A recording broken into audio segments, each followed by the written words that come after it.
ni si vibaya kuwa mtu anaweza sema maneno yake, lakini kumbuka tuko na demokrasia hapa Kenya.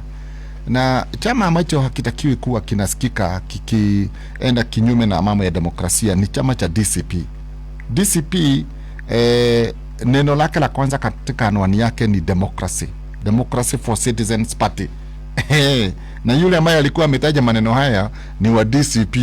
Sasa sijui kama hawa jamaa viongozi wengine wanaangalia anwani ya vyama vyao.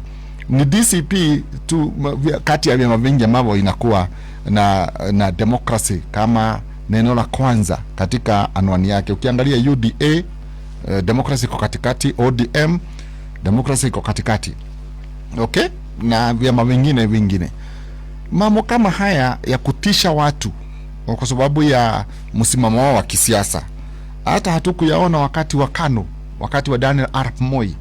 Eneo la Central Kenya, KANU ilikuwa haina umaarufu hata kidogo, lakini hatukusikia vitisho vya aina hii, hatukusikia. Kwa hivyo viongozi na wakazi wa Central Kenya, mkoa uliokuwa mkoa wa kati, tafadhali ni vizuri sana mjue kuna Kenya zaidi ya Central Kenya. Kuna Wakenya pia zaidi ya mkoa wa kati.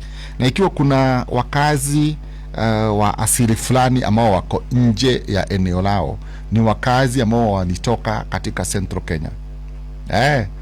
Katika maeneo mengi sana hapa nchini Kenya, utaona kuwa wakazi ambao wametoka katika uliokuwa mkoa wa kati ni wengi sana katika maeneo mengine kuliko vile ambavyo wakazi wa maeneo mengine wako katika Central Kenya, katika uliokuwa mkoa wa kati. Kwa hivyo viongozi na wananchi wakazi wa mkoa huu, mnapotoa matamshi mfikirie sana. Kuna wale wengi wenzenu ambao wako kule wanafanya kazi kule nje ya hii mkoa, biashara ama kuishi ama kununua mashamba, na hata hawajui Central lakini wako huko.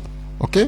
So ikiwa kwa mfano wale wakazi wa maeneo hayo na wao wanaweza sema, watasema kitu kulipiza kisasi, waseme na sisi yule ambaye hatapigia Rais William Ruto, naye sasa kwanza tutamtaka atoke huku. Sasa itakuwa namna gani? Nyinyi mnatoa mvungano wa kitanda, lakini hawa nao wanasema tutafukuza hiyo watu hata kabla hawajapiga kura. Haya ni mambo ambayo yanatukumbusha mambo ya 27-28 tafadhali. Okay? Haya basi. Nasema hivi kwa wakazi na viongozi wa uliokuwa mkoa wakati, tafadhali, ni kutokana na matamshi ambayo yalitajwa na mbunge fulani ambaye maneno yake yanaendelea, ndivyo sitaki kuingilia hilo sababu imefika sasa kiwango cha mambo ya mahakama. Nikisema hivi, tafadhali, muuza mayai, sijui kama huu ni msemo ama ni methali, sijui, muuza mayai sokoni hazui fujo ama vita. Muuza mayai sokoni hazui fujo wala vita. Ni hayo tu kwa sasa. Hii tafakari sana wakazi na viongozi kutoka uliokuwa mkoa wakati, kwa sababu wengi wao labda hawajawahi kutembea huko nje. Hata viongozi wao, mtu amezaliwa hapo, amelelewa hapo, amesomea hapo na nafanya kazi hapo, sasa hajui, lakini ni vizuri aweze kufahamishwa umuhimu wa kutoa matamshi ambayo hayataleta mafarakano na misukosuko hapa nchini Kenya. Radio Citizen.